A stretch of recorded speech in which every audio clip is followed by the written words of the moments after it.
चलिए बाइक के लिए आराम से ज्यादा नजदीक फारूक साहब, क्या संदेश, क्या ये इसका मकसद क्या है? पीछे रखो भाई। सबसे बड़ा संदेश ये है, ये लोग डरते नहीं हैं।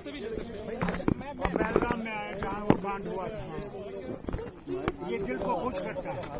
बाइक कहाँ दे रहा? जो डर पैदा करने की कोशिश कर रहे थे वो हार गए, और जिन्होंने यह कांड किया है वो हार गए। वो समझते थे कि हम लोग हिंदू और मुसलमान को अलग अलग करेंगे, वो हार गए। वो हार गए कि कश्मीर को वो हासिल करेंगे, वो हार गए। आज ये साबित हो गया, डरने वाले नहीं है। ये भारत का हिस्सा है, भारत का हिस्सा था और भारत का हिस्सा रहेगा। पहलगाम हमले के 12 दिन हो गए हैं। पहलगाम में जिंदगी तो बढ़ने पर मुमकिन भी नजर आ रही है, लेकिन दोनों देशों के बीच में तनाव बेहद ज्यादा बढ़ गया है। तनाव तो बढ़ेगा, अगर उन्होंने ये काम किया है तो तनाव तो बढ़ेगा। लोग चाहते हैं कि ये तनाव, जो आतंकवाद है, ये खत्म हो।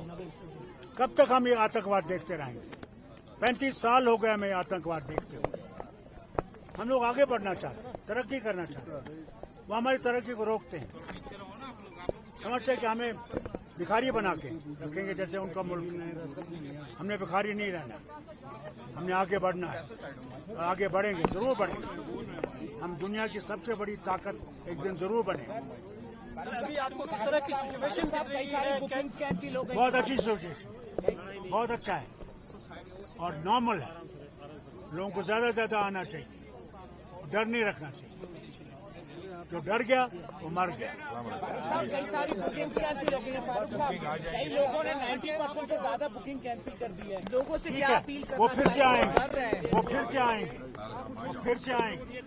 पहलगाम ही नहीं आएंगे, गुलमर्ग जाएंगे, सोनमर्ग जाएंगे, श्रीनगर जाएंगे, माता वैष्णो देवी के दर्शन करने के भी जाएंगे, हर जगह जाएंगे। और दोनों देशों के बीच में तनाव है, आपकी तरफ से कोई मैसेज होगा कि नीचे आने दो माइक। दोनों रीजन जो है देखिए, हम लोग थक गए, हम लोग थक गए हैं आतंकवाद से।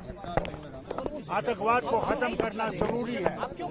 इसके लिए कोई भी कार्रवाई प्रधानमंत्री करेगा, हमें वो मंजूर है और हम वो उसके लिए इंतजार कर रहे हैं। चलिए, लगातार ये मिलिट्री एक्शन हुए,